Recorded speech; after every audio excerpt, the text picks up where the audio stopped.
വയറ്റിൽ കിടക്കുന്ന എന്റെയും നിങ്ങളുടെയും ആത്മാവിന് ശരീരത്തിന് വല്ല പോറലും ഏൽക്കുമോ എന്നോ ചിന്തിച്ചുകൊണ്ട് അല്ലേ സുബ്ഹാന ജല്ല ജലാലു. അങ്ങനെയാണ് ഉമ്മാന്റെ വയറ്റിന്റെ ഉള്ളിൽ വെച്ചിട്ട് എന്തു ചെയ്യുന്നു? കൈകാലുകൾ വരാൻ തുടങ്ങിയപ്പോൾ കൈകാലുകളെ കൊണ്ട് കൊത്തുന്നു, ചവിട്ടുന്നു. അപ്പോഴാണ് ഉമ്മാക്ക് ചെറിയ വേദനകൾ അനുഭവിക്കുന്നു, കഷ്ടപ്പെടുന്നു. പക്ഷേ വിഷമമില്ല, പ്രയാസമില്ല. അങ്ങനെ നൊന്ത് വേദന അനുഭവിച്ച് ആ ഉമ്മ പ്രസവിക്കുന്നു.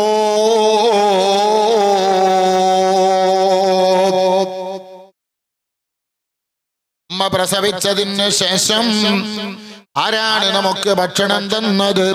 ഉമ്മാന്റെ വയറ്റിൽ വെച്ച് ഭക്ഷണം തന്ന റബ്ബ് തന്നെ. ഉമ്മാന്റെ മാറിടത്തില് കലർപ്പില്ലാത്ത, മായമില്ലാത്ത, ഒന്നും കലരാത്ത, ഒന്നും ഹറാമ് കൂടി കലരാത്ത, ഒന്നും മതാ ഇല്ലാത്ത നല്ല പാല് മിൽക്ക് വിറ്റ് ചെയ്തു. ഉമ്മാന്റെ അമ്മിഞ്ഞ പാലങ്ങ് കുടിക്കുകയാണ്. അതേ ഉമ്മ, ആ ഉമ്മ നമ്മുടെ വായ വെച്ച് വായിലേക്ക് ഉമ്മാന്റെ അമ്മിഞ്ഞ പാല് വെച്ച് തരുന്നു. ആരും നിങ്ങളും അത് കുടിച്ചില്ലേ? പാലെവിടെ എന്ന് ചോദിക്കാൻ അറിയില്ല, ഭക്ഷണമുണ്ടോ എന്ന് ചോദിക്കാൻ അറിയില്ല. ആ ഉമ്മയതാ സുബ്ഹാന ജല്ല ജലാലു നേരമാകുമ്പോഴത്തേക്ക് ഓരോ സമയവും അതാ പാല് തരുന്നു. ഒരു ദേഷ്യമില്ല, ഒരു പ്രയാസമില്ല, ഒരു മനം മടുപ്പില്ല. ഉമ്മാന്റെ മടിയിലും ഉമ്മാന്റെ വസ്ത്രത്തിലും ഉമ്മാന്റെ ശരീരത്തിലും കാഷ്ടിക്കുകയാണ്, മൂത്രിക്കുകയാണ്, കുടിച്ച പാലങ്ങൾ ഛർദിക്കുകയാണ്. ഉമ്മ വലിച്ചെറിഞ്ഞില്ല, ഉമ്മ കഴുത്ത് ഞെരുക്കിയില്ല, ഉമ്മ അടിച്ചില്ല, ഉമ്മ കാല് പിടിച്ച് പൊട്ടിച്ചില്ല, ഉമ്മ തല പിടിച്ച് ചുമരിനിടിച്ചില്ല. ഈ കുഞ്ഞങ്ങ് മരിച്ചു പോകട്ടെ, എനിക്ക് മുല കൊടുക്കാനാവില്ല, പാല് കൊടുക്കാനാവില്ലെന്ന് പറഞ്ഞ് അതേ പട്ടിണി കിട്ടില്ല. അമ്മമാരെ, ചെറുപ്പക്കാരെ, രക്ഷിതാക്കളെ, മോമിനീങ്ങളെ ചിന്തിക്കണം, ഓർമ്മ വരണം.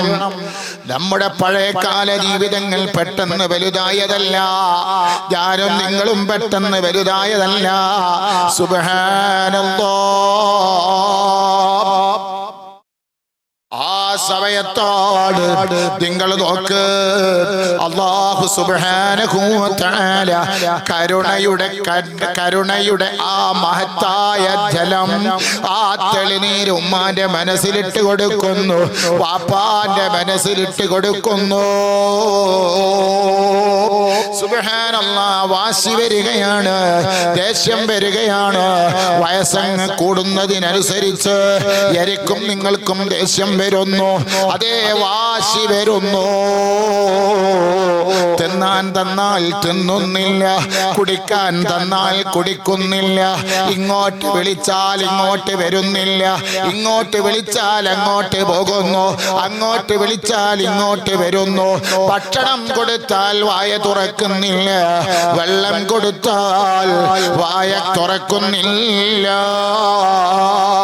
അപ്പോഴാണ് ഉമ്മ ഉരുളയാക്കി ബിസ്മില്ലാ എന്ന് പറഞ്ഞ് നല്ല നല്ല കഥകൾ പറഞ്ഞ് പോരെ വാവേ കുഞ്ഞേ തേനെ പാലേ എന്നൊക്കെ പറഞ്ഞ് അതാ ഒക്കത്ത് വെച്ചിട്ടതാ ഭക്ഷണം തരുന്നു. അല്ല അല്ലാ.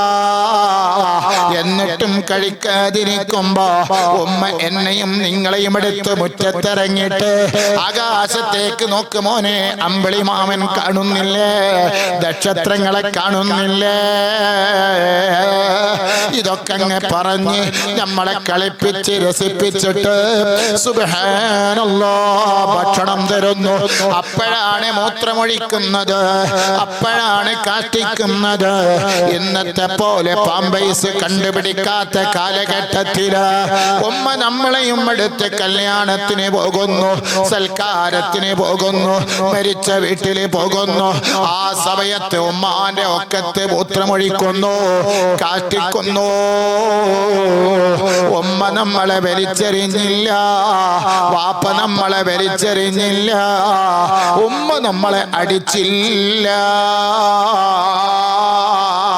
കഴുകി വൃത്തിയാക്കി ഉമ്മാന്റെ വർണ്ണശബള വിസ്മയജനകമായ സുബ്ഹാനല്ലാഹ് മൃദുലമായ കരങ്ങളെ കൊണ്ട് നമ്മുടെ കാഷ്ടങ്ങളും മൂത്രങ്ങളും വൃത്തിയാക്കിയിട്ട് നമ്മളെ കഴുകിയിട്ട് വാസനയില്ലാത്ത കുഞ്ഞിമോനാക്കിയിട്ട് മൂത്രമെല്ലാം കഴുകിയിട്ട് അതേ പുതിയ ഡ്രസ്സ് മാറ്റിയിട്ട് തന്നിട്ട് ഒക്കത്ത് വെച്ചിട്ട് വീണ്ടും പാട്ടുപാടുകയാണ്, വീണ്ടും താരാട്ട് പാടുകയാണ്.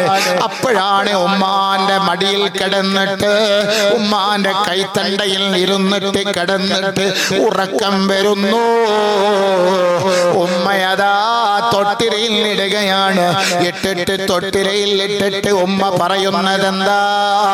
ഹസ്ബി റബ്ബി ജല്ലല്ലാഹ് മാ ഫീ ഖൽബി ഗൈറുല്ലാഹ് നൂർ മുഹമ്മദ് സല്ലല്ലാഹു ലാ ഇലാഹ ഇല്ലല്ലാഹ് രാരീരാരോ രാരാരോ രാരീരാരോ രാരാരോ കുഞ്ഞനുറങ്ങേ വാവോ വാ. സുബ്ഹാനല്ലാഹ്. ആ പാട്ടിന്റെ സ്വരലയ താളമേളങ്ങളോ അല്ലാതെ ആ ഉമ്മാന്റെ സുന്ദരമായ പാട്ടിന്റെ ചുണ്ടുകളിൽ നിന്ന് വരുന്ന ഹസ്ബി റബ്ബി കേട്ടിട്ട് ഞാനും നിങ്ങളും തൊട്ടിലയിൽ കിടന്ന് ഉറങ്ങുകയാ. ഉമ്മയതാ എന്റെ മകനെ കൊതുക് കടിക്കരുത്, ഈച്ച വന്ന് മുഖത്തിരിക്കരുതെന്ന് ചിന്തിച്ച് ഒരു കൊതുക് വലയും തൊട്ടിലേക്ക് ചുറ്റും കെട്ടിയിട്ട് അടിയിൽ ഒരു പാത്രം വെക്കുകയാ. എന്തിനാണ്? മൂത്രം വന്നാൽ ആ മൂത്രം പാത്രത്തിലേക്ക് വരട്ടെ. ചിലപ്പോൾ തൊട്ടിലിൽ അറിയാതെ മൂത്രമൊഴിച്ചാൽ കാഷ്ടിച്ചാൽ അതെല്ലാം വൃത്തിയാക്കി സുബ്ഹാനല്ലാഹ്. കുറച്ച് കഴിഞ്ഞപ്പോ ഉമ്മയതാ വീട്ടിലെ പണികളെല്ലാം കഴിഞ്ഞ് വാപ്പാക്ക് ചോറ് വെച്ച് കൊടുത്ത് വീട്ടിലെ പണികളെല്ലാം കഴിഞ്ഞൊന്ന് ഉറങ്ങണമെന്ന് ചിന്തിച്ച് സുബ്ഹാനല്ലാഹ് കട്ടിലിന്റെ മുകളിൽ കയറിയിട്ട് തലയിണയിലേക്ക് ചായ്ച്ചു വെക്കുമ്പോൾ അപ്പുറത്തെ റൂമിൽ നിന്ന് അല്ലേ തൊട്ടടുത്ത് നിന്ന് തൊട്ടിരയിൽ നിന്ന് കരച്ചിൽ വരുന്നു. ഞാനും നിങ്ങളും കരയുകയാ. ഉമ്മക്ക് ഉറക്കമില്ല. ഉമ്മ പെട്ടെന്ന് എഴുന്നേറ്റ് തന്റെ ക്ഷീണം വകവെക്കാതെ കുഞ്ഞൻ വാ കുഞ്ഞനെ വാവാ വാവേ എന്നൊക്കെ പറഞ്ഞ് നമ്മളെ എടുത്ത് കെട്ടിച്ച കാഷ്ടങ്ങളും മൂത്രിച്ച മൂത്രങ്ങളും വൃത്തിയാക്കി ഡ്രസ് മാറ്റിയിട്ട് നമുക്ക് ഭക്ഷണം തരുന്നു. അപ്പോഴാണ് നമ്മുടെ കാല് കൊണ്ട് നമുക്ക് കുടിക്കാനുള്ള വെള്ളം കൊണ്ടുവച്ചിട്ടുണ്ട്. ആ ഗ്ലാസ് ഒന്ന് തട്ടിപ്പോവുകയാണ്. ഗ്ലാസ് പൊട്ടി കഷ്ടങ്ങളാകുന്നു. അവിടെയും പ്രശ്നങ്ങളില്ല. നമ്മളെ അടിച്ചിട്ടില്ല, ചീത്ത പറഞ്ഞിട്ടില്ല. കരുണയുടെ ആ കടല്, ആ വറ്റാത്ത കടലുണ്ടല്ലോ, ആ കരുണയുടെ തെരുനീര് വറ്റാത്ത ആ മഹത്തായ മനസ്സിന്റെ ഉടമ ഉമ്മയതോ ഭക്ഷണം തരുന്നു, നമ്മളെ പോറ്റി വളർത്തുന്നു. അപ്പോഴാണ് വീട്ടിലിട്ട സോഫയിൽ കയറിയിരുന്നിട്ട് മൂത്രമൊഴിക്കുന്നത്, കസേരയിൽ മൂത്രമൊഴിക്കുന്നത്, അതല്ലെങ്കിൽ അവിടെ വെച്ച സാധനം പിടിച്ചു വലിച്ച് താഴെയിടുന്നത്. അല്ലാ അല്ലാ ഒരു ദേഷ്യവുമില്ല, ഒരടിയുമില്ല, ഒരു പിടിയുമില്ല. പുഞ്ചിരിച്ചുകൊണ്ട് മോനെ വാവേനി എടുക്കരുതെന്ന് പറയുന്നു. എന്തൊരു സ്നേഹമാണ്, എന്തൊരു സന്തോഷമാണ്. നമ്മളെ കുട്ടിയായിരുന്നപ്പോ നമ്മുടെ ശൈശവത്തിൽ മാതാപിതാക്കള് നമുക്ക് ചെയ്ത ഗുണങ്ങളല്ലേ. വാപ്പ വീട്ടിലേക്ക് വരുന്ന സമയത്ത് മോനെവിടെ, മോളെവിടെ, മിഠായി എടുത്തിട്ട് തരുന്നു.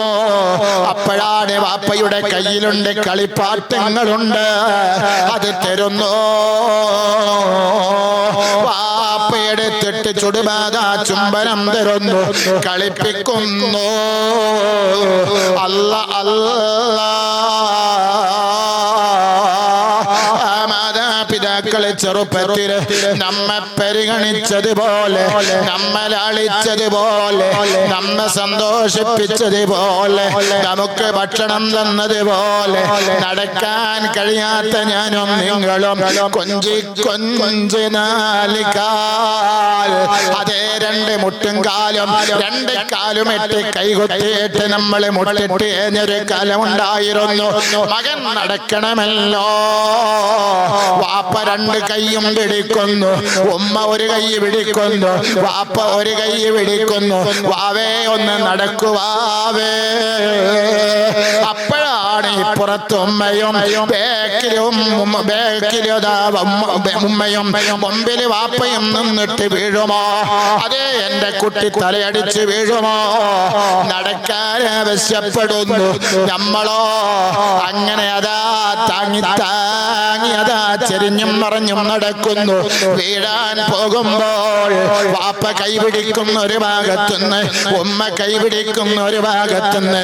മറക്കല്ല മനുഷ്യ, മറക്കല്ല മക്കളെ, മറക്കല്ല പെങ്ങളെ. ഈ വാപ്പാനെ വെറുപ്പിക്കല്ല, ഈ ഉമ്മാനെ വെറുപ്പിക്കല്ല. ശൈശവത്തിൽ ഞാനും നിങ്ങളും അനുഭവിച്ച വിഷമങ്ങളൊന്നും അതാ വകവെക്കാതെ നമ്മ എല്ലാ സംഗതികളും നടത്തിച്ചു അല്ലേ. എല്ലാ സഹായങ്ങളും ബാപ്പയുടെയും ഉമ്മയുടെയും വക. സുബ്ഹാനല്ലാഹ്. ഇതുപോലൊരവസ്ഥ, ഇതുപോലൊരവസ്ഥ വാപ്പയ്ക്ക് വരാനുണ്ട് മക്കള്, ഉമ്മയ്ക്ക് വരാനുണ്ട് മക്കള്. ശൈശവത്തിൽ ഞാനും നിങ്ങളും എപ്രകാരമായിരുന്നോ അപ്രകാരം കിടന്ന സ്ഥലത്തുനിന്ന് മൂത്രമൊഴിക്കുന്ന വാപ്പ, നടക്കാൻ കഴിയാത്ത വാപ്പ, മോനെ എനിക്കൊന്ന് മൂത്രമൊഴിക്കണം. അപ്പോഴാണ് മകൻ പറയുന്നത്, നിക്ക് വാപ്പേ ഞാനൊന്ന് ഫോൺ ചെയ്താളട്ടെ. ഇല്ല മോനെ, നിന്നെ കൈപിടിച്ച് നടത്തിച്ച വാപ്പ ഒന്ന് മൂത്രമൊഴിക്കാൻ ബാത്റൂമിലേക്ക് പോകണമെന്ന് ആവശ്യപ്പെടുമ്പോ നീ കൈപിടിക്കണേ. വാപ്പാന്റെ കൈ നിന്റെ തോളിൽ വെക്കാൻ നീ അനുവദിക്കണേ. അപ്പോഴാണ് വാപ്പ പ്രഷറിന്റെ ഗുളിക കുടിക്കാൻ ആവശ്യപ്പെടുന്നു. വാപ്പ പറയുന്നു, എനിക്ക് വേണ്ട, പോടാ നിന്റെ ഗുളിക എന്ന് പറയുന്നു. ആട്ടുന്നു. ദേഷ്യം വരുന്നു വാപ്പാക്ക്, വാശി വരുന്നു. കഞ്ഞി കുടിക്കാത്ത ഉമ്മ, കഞ്ഞി കുടിക്കാത്ത വാപ്പ, ഗുളിക കുടിക്കാത്ത ഉമ്മ, ഗുളിക കുടിക്കാത്ത വാപ്പ. ദേഷ്യം വരുന്നു, വാശി വരുന്നു. അവസാനമാകുമ്പോൾ വാശി വരുന്നു, അവസാനമാകുമ്പോൾ ദേഷ്യം വരുന്നു. മോനെ, ഞാനും നിങ്ങളും ചെറുപ്പത്തിൽ വാശി പിടിച്ചതുപോലെ, ഞാനും നിങ്ങളും ചെറുപ്പത്തിൽ ദേഷ്യം പിടിച്ചതുപോലെ വാപ്പയും മാതാപിതാക്കളും വാശി പിടിക്കുന്നു, ദേഷ്യം പിടിക്കുന്നു. അല്ല അല്ല, വെറുക്കല്ല, മാറ്റി നിർത്തല്ല, ഒറ്റപ്പെടുത്തല്ല. മക്കൾ വരുമ്പോ വാപ്പാക്ക് പേടിയാണ്. എന്താ ഗുളികയിട്ട് വരുന്നേ, അല്ലെങ്കിൽ കഞ്ഞി, അപ്പോ ജ്യൂസ്, പേടി. എന്താ കാരണം? എന്തെങ്കിലും ചെയ്യുമോ എന്നെ പേടി. അപ്പോഴാണ് പറയുന്നത്, സുബ്ഹാനല്ലാഹ്, ഈ ഒരു അവസ്ഥയിൽ ഉമ്മമാരെ പെങ്ങന്മാരെ ഞാനും നിങ്ങളും ഏതൊരവസ്ഥയിലാണോ വളർന്നത് ആ ഒരു അവസ്ഥയിലേക്ക് മാതാപിതാക്കൾ നീങ്ങുമ്പോ സ്നേഹം കൊടുക്കാൻ, അതേ സന്തോഷം കൊടുക്കാൻ ഞാനും നിങ്ങളും തയ്യാറാ.